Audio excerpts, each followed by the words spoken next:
I remember him coming to me saying, I can close your deals in 7 days. I said, well, I want to see it to believe it, because I've never seen something close fast in terms of that, unless you got a rich uncle next door that can give you $600,000. They did it.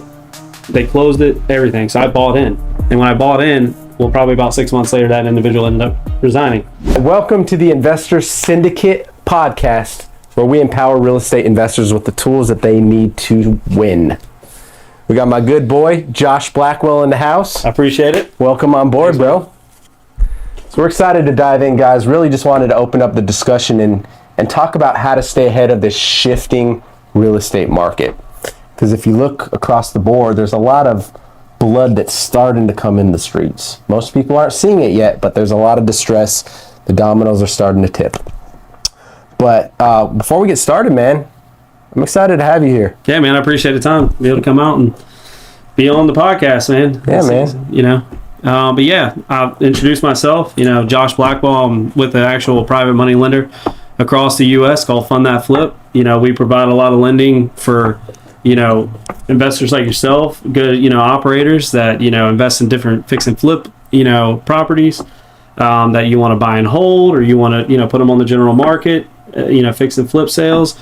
And then also we do new construction. It's become one of our newer things in the past couple of years that's really taken off, especially in the economy we've had for the past 3 years.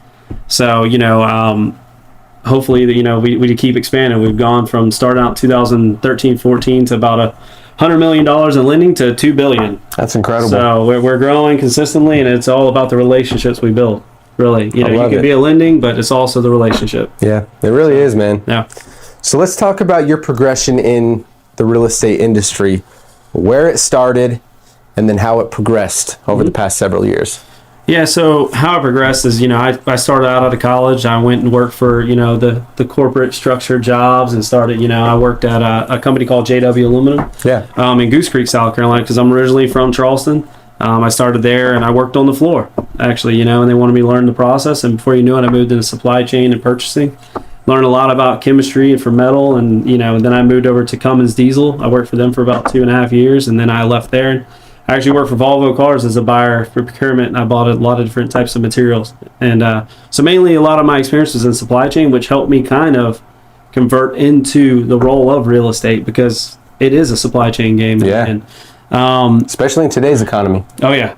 If you're not staying on top of it, it will catch you. Yeah. So, you know, I started out at a business partner at a time. I invested in some small flips there in Charleston area. Charleston market, I mean, you see it, it's every market, I feel like, in the Southeast.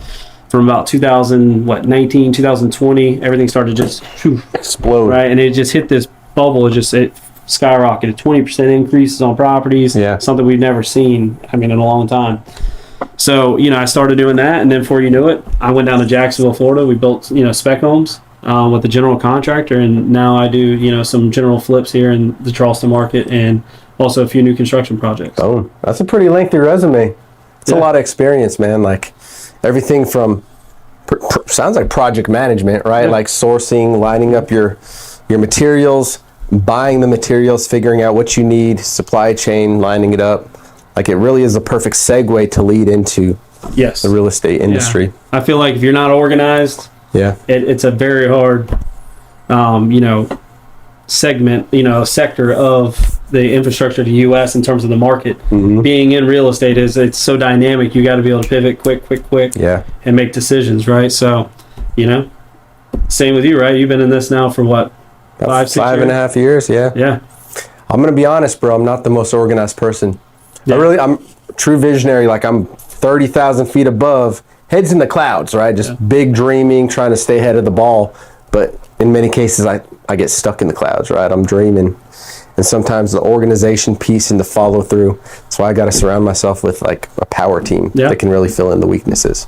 Well, that comes with that growth we talked about, right? Yeah. So you start out small, you buy a couple flips, and you're like, hey, I want to go a volume route.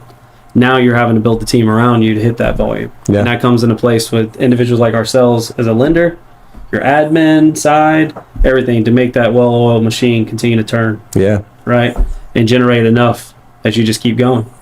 So where did the bridge happen that you went from flipping houses, new construction, to actually partnering up and working for a lending institution? Yeah. So first lender I used was out of Atlanta, Ground Floor. I used them, and then I met the individual that was in my current role, and he talked to me, you know, kind of sold me on the prop that we go off of. You know, the relationship side, building that trust with, you know, borrowers, builders, whoever it is. You know, and I remember him coming to me saying, I can close your deals in 7 days. I said, well, I want to see it to believe it, because I've never seen something close fast. Yeah. In terms of that, unless you got a rich uncle next door that can give you $600,000. They did it. They closed it, everything. So I bought in. And when I bought in, well, probably about 6 months later, that individual ended up resigning. So he asked me, are you interested in this role? He reached out to you? Yes. Him and I had a pretty good relationship. You know, that's what it's about, is building a relationship, people trusting you that you're going to be able to, you know, push through. Yeah. You're going to come through for them. And that's the main thing in this market, right? I mean, a lot of guys are trusting, especially in the wholesaling side, a lot of wholesalers are trusting that the buyer, the investor on the other side that's going to take it, either fix and flip, buy and hold, whatever they're going to do with it, is going to come through on that sales side, that they're going to close the deal. Once you gain that trust, they know, hey, my guy Ben's going to close it, you know? Yep. It's the same with us. We know that the guys and girls that are going out and buying these properties, that, you know, that they're going to be able to execute and keep pushing forward. And that's what we're there to do, is to help them grow. You got to do what you say you're going to do in the simplest form. Exactly. Right? Exactly. Be a person of your word. That's awesome. So let's talk about the shifting real estate market, right? Obviously, a lot of people, including us, we're having to pivot, right, to stay on the forefront of it. And I've realized that some of the best people in business, the way that they're staying ahead is that they're anticipating several moves before what's in front of them, Yes. right? And so now is the most important time, more than ever in the past 5-10 years, right, to really figure out where is the ball going, right? And obviously we don't have a crystal ball. No one really knows how far down the market might go or what might happen. But we do know that interest rates are rising and they're going to continue to rise, right? I've heard people talking between 8 and 9% before the end of this year.